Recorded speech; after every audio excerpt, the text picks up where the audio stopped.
This is Ernie Tetrault and Howard Tupper, bringing you news of people, products, and promotions.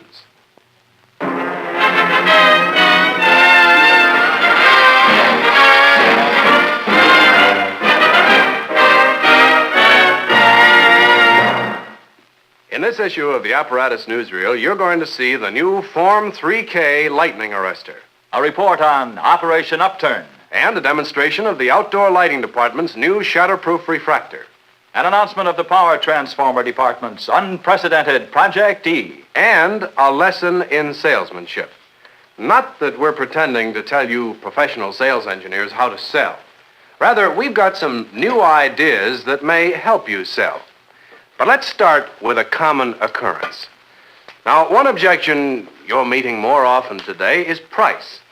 Many of the customers you visit are more concerned with price than with quality. And the problem is a tough one.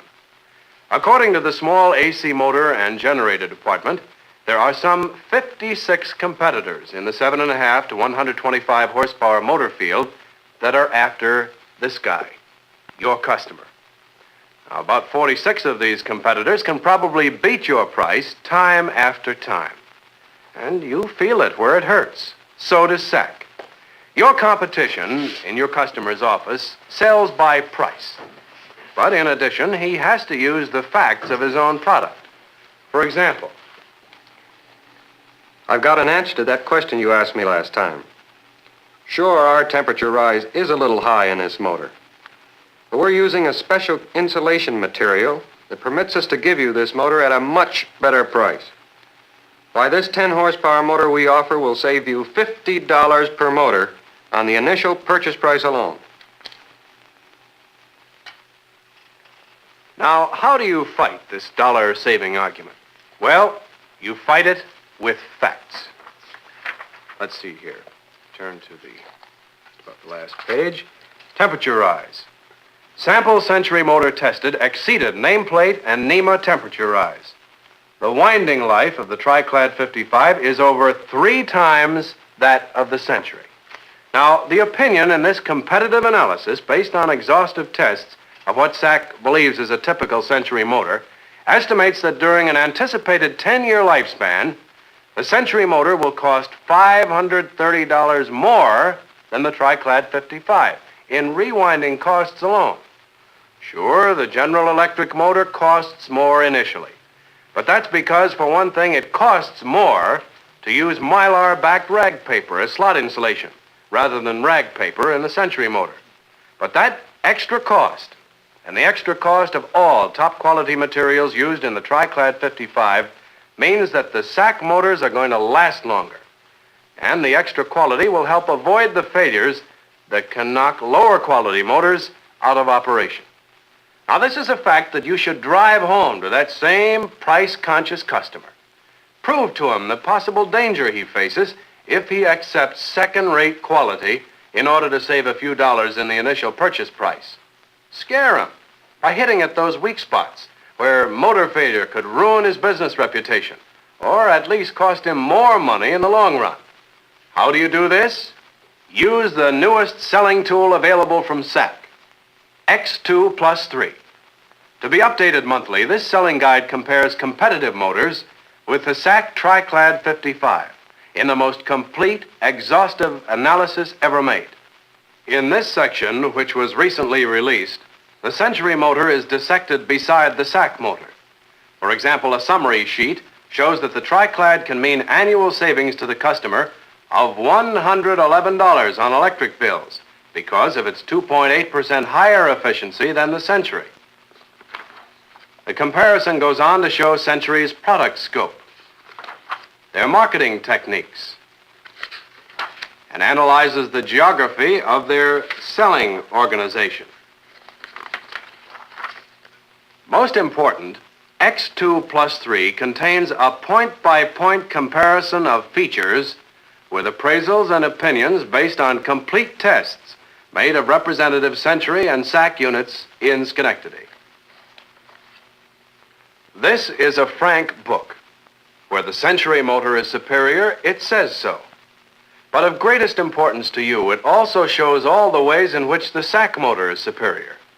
And monthly additions to the book, starting with major price competition, will compare in the same detail the products of all competitors.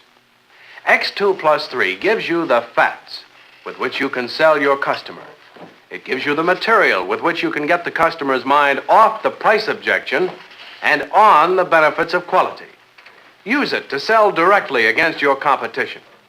We're sure that you'll find that generally, quality can beat price, provided you use all the facts at your disposal.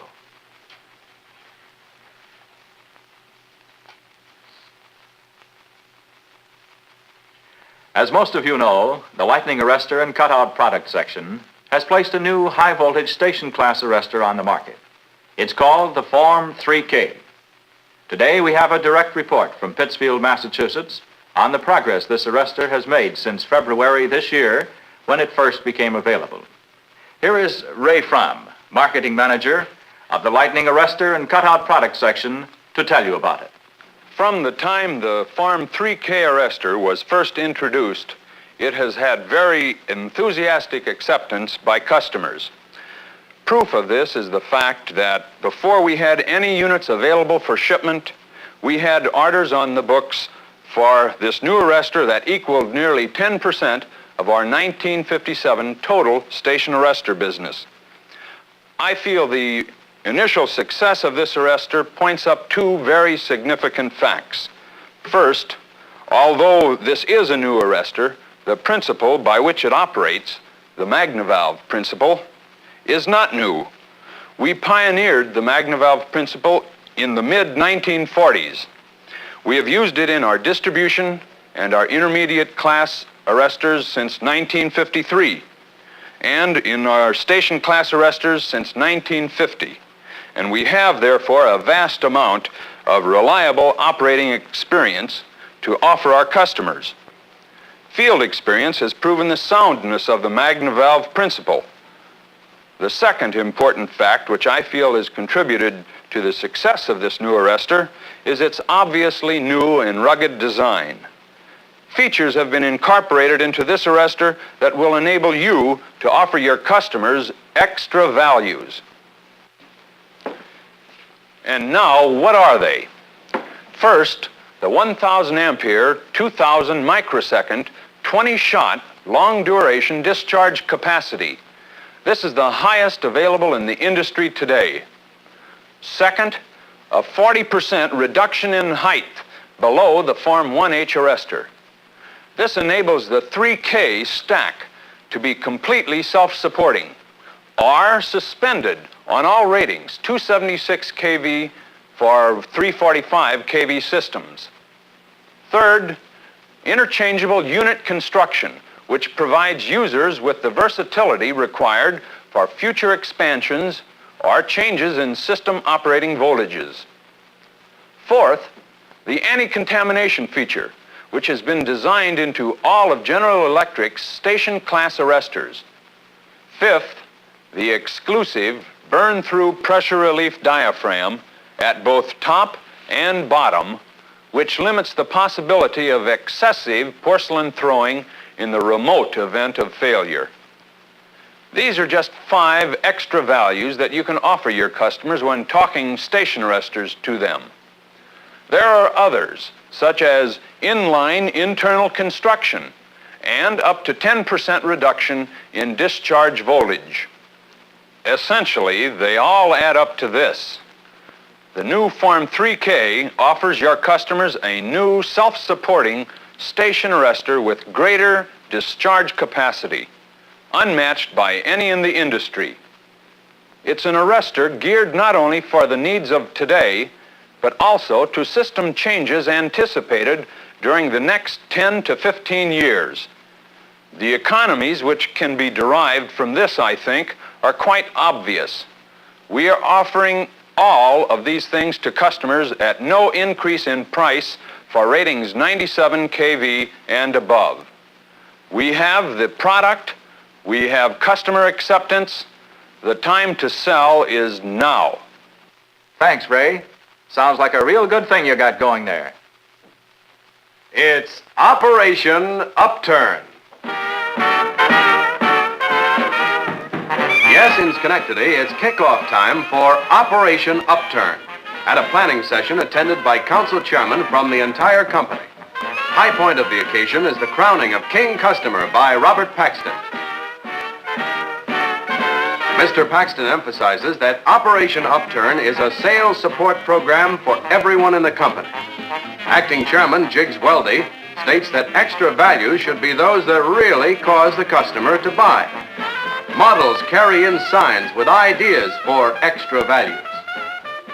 Near the close of the meeting, Philip D. Reed makes a surprise entrance and underlines the need for leadership, imagination, confidence, enthusiasm, and action. Later, at me, it's good to be with you again. Now, today I want to show you the newest, the finest, absolutely the greatest thing that's happened to streetlights since streets were invented.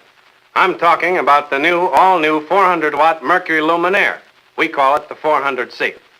Friends, and you are my friends, the 400C will accommodate either 250-watt or 400-watt lamps. And it's been checked with every conceivable type of shock and weather test. What's that, friend? You say you've heard all this jazz before? You say this is just another pitch on another product? All right, friends, I'll tell you what I'm going to do.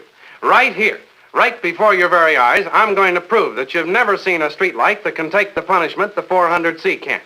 This unit with shatterproof acrylic refractor, that's acrylic, friends, can withstand just any kind of punishment. Now, it just so happens that I have with me a rifleman who'll prove what I'll say. Okay, on the firing line, put two right in the middle.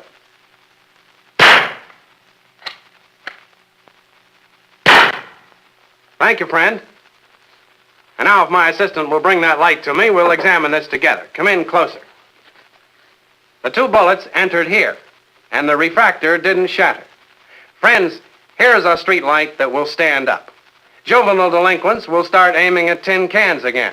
Here's a street and highway lighting luminaire that's as modern as tomorrow, friends, if you'll excuse the flowery language.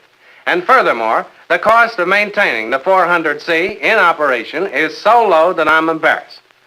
Any street worth its name is worth the 400C. What's that, friend? You say you want to know what acrylic is? Well, listen now, we're going to go through this once more.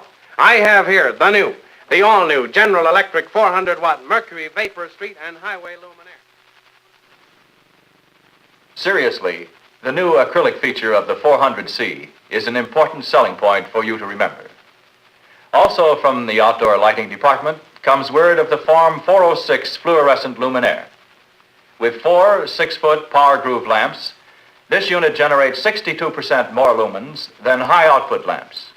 And now, with the addition of an internal cooling system, light output has been boosted another 25% with no increase in cost. Important news for street lighting customers. Now we come to our feature story, and I can see that we're set up for it. The feature you're about to see is designed and can be made available for customer showing. Your utility customers will have particular interest in this feature. However, we feel that practically all customers will appreciate the significance of this report. There is no doubt that Edison's light bulb demonstrates the first great milestone in our electrical industry. As you read about that momentous experiment at Menlo Park, you can't help but realize that the fate of the industry hung in the balance during the experiment for 40 hours. But it did burn, and it marked the beginning. It started a long sequence of engineering achievements that answered the needs of power generation, transmission, and a wide scope of new electrical applications prompted by the successful advent of the lamp. These designs and engineering achievements have themselves provided many other milestones. Now a new research project takes its place along with the contributions of the industry's founders. The second Newsreel Apparatus Progress Report is concerned with this significant undertaking. This is the story of Project EHV.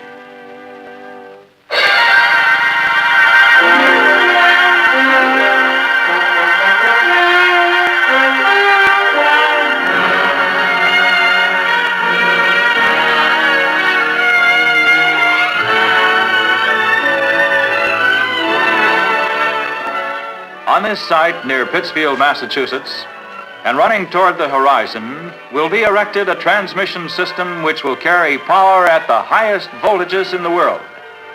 The system that will be constructed here will carry voltages in excess of 500,000 volts. This is the beginning of Project EHV, Extra High Voltage, Project E. Project E has been on the drawing boards and in the laboratories now for almost 2 years. And when it is completed, it will allow the General Electric Company and the electric utility industry, with others working in close cooperation, to increase their joint knowledge of the problems and solutions involved in the extra high voltage transmission of power. We have interviewed some of the General Electric men most concerned and interested in Project E. Our first interview was with Mr. J.W. Seaman, the man who conceived the project and who is general manager of the Power Transformer Department, which is the original sponsor. We asked Mr. Seaman precisely what is Project E. Briefly, Project E involves the construction of a complete transmission line system, 45 miles long, for operation at extra high voltages up to and including 750 kV. The system's lines will start here, not far from our high voltage laboratory in Pittsfield, Massachusetts, and will run to about here near Lee, Massachusetts.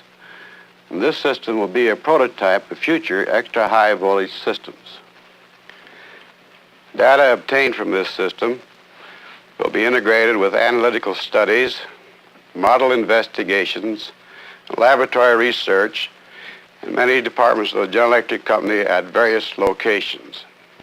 The information and knowledge gained from this research will help the utilities plan the transmission systems of the future, which must carry the power to meet ever-growing loads. Project E will be carried out with the benefit of an advisory board representing the utility industry. The board will give us counsel on the parameters of Project E, as well as the nature and scope of the research program and the impact of related projects. Other cooperators in this project are Western Massachusetts Electric Company, Stone & Webster Engineering Corporation, the Aluminum Company of America, and the United States Steel Corporation. This is Project E. Thank you, Mr. Seaman. Our next question was directed to Dr. Pier Abetti, the General Electric scientist who has done much of the preliminary research on Project E. Our question to Dr. Abetti was, what is the scope of Project E's research and what will it tell us? Project E will tell us many things which up to now we've only supposed in theory.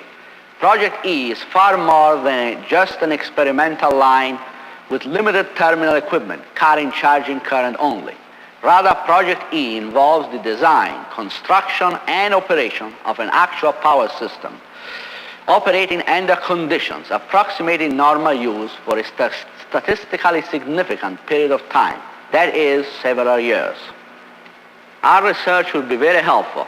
For instance, in Project E, we will simulate accurately the temperature rise of the conductors over ambient. This has not been done before extensively in previous experimental lines. Furthermore, we will also be able to impose impulse voltages up to several million volts on the transmission line in order to simulate lightning and switch surges which occur during normal service. This is what it will mean to the utilities. Not only we will be able to determine the performance of a system such as this one, but also we will be able to predict the performance of future extra high voltage power systems which may differ from this particular one. The utilities of this country will gain new knowledge concerning their operating problems, such as insulation coordination, lightning performance, radio interference, and galloping conductors. Without Project E, such research, as we have been discussing, would have to be done at some later date and would require more men and more extensive facilities with resultant costs in order to meet the requirements of a crash project. Let me say in conclusion that Project E will afford us here in the laboratories a chance to gain new original knowledge of the greatest use to the utilities and to General Electric as an equipment manufacturer. This then is the practical research scope of Project E. Since Project E is in the research engineering field, we have directed our next question to Mr. Clarence H. Linder, Vice President of General Electric's Engineering Services. Can you tell us some of the other considerations that prompted General Electric to sponsor Project E? Today's renewed interest in extra high voltage in America has resulted from the rapid growth and interconnection of power systems and the need for transmitting more power over restricted rights of way. This leads to the principal objective of Project E, namely, to fill the need for new and wider technology in extra high voltage. Now, General Electric is proud of its contribution to the technology upon which America's present highest voltage systems are based.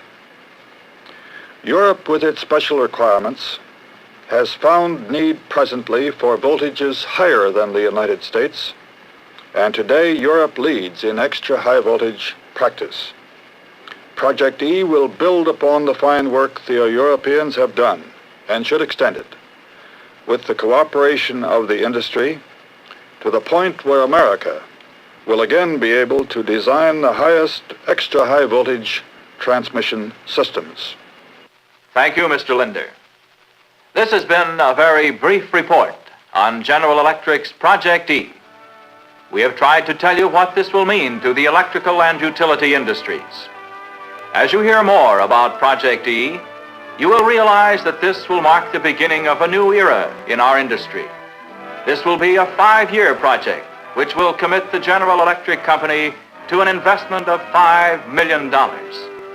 Here is a definite testimonial to our belief in the great future of our industry, and it is in keeping with the theme of our Operation Upturn, a General Electric program which points the way to a more secure national economy. It will help to advance the continued expansion of electric power at reduced costs. It will initiate advancements in extra high voltage electrical engineering heretofore only dreamed of.